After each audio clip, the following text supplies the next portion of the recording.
আসসালামু আলাইকুম রহমতুল্লাহ বরাকাতু। সম্মানিত দেশ বিদেশের ভাই, আসলে ভাই আমাদের দেশে এমন দুঃখজনক ঘটনা, এটা মেনে নেওয়া সম্ভব না। আমি এই যে দেখতেছি, আমার বুঝ হওয়া পর্যন্ত শুধু শিশু হত্যা দর্শন চলতেছে ভাই। কারা কেন করেন?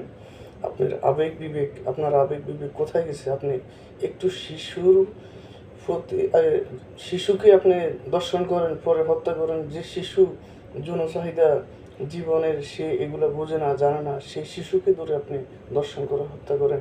কেন আপনার মনে এত কুরুচি? কেন আপনার এত এইগুলো আপনার মনে কুচিন্তা? তো ভাই আসলে আপনি যদি খারাপ কাজ করেন, খারাপ কাজ করার বিভিন্ন পথ আছে। আপনার সমবয়সী দের সাথেও করতে পারেন না, যে যদিও এটা গুনার কাজ, ইসলামে জায়েজ নাই, তবু আপনি যদি গুনাহ করেন, সেটা আপনার মন চাই, সেটা আপনার আল্লাহর কাছে ক্ষমা চাবেন। আল্লাহ ক্ষমা করার মালিক। তবে একটি নাবালক একটি শিশুকে কেন দর্শন করবেন, হত্যা করবেন? এরা হলো আগামীর ভবিষ্যৎ।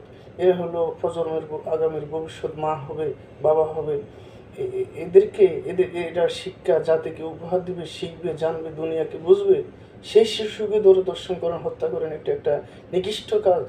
এই কাজ যারা করেন, আমি তাদের প্রতি এই কি এই তাদের ঘৃণা জানাই, তাদের ঘৃণা জানাই। আর এই যে আমি বাংলাদেশ সরকারের প্রতি আমি আকুল আবেদন জানাই, আপনারা সঠিক বিচার করুন। নারী নির্যাতন, শিশু নির্যাতন, ধর্ষণ এগুলা পুরোপুরিভাবে বন্ধ করুন। যে অন্যায়ের সাথে জড়িত, সেই অন্যায়ের সঠিক বিচার, সঠিক সাজা যেন পায়। আইন বাস্তবায়ন করুন। দেশ সুন্দর পরিচালনা চলার চেষ্টা করুন। সবাই ভালো থাকুন, সুস্থ থাকুন। আসসালামু আলাইকুম রহমতুল্লাহ।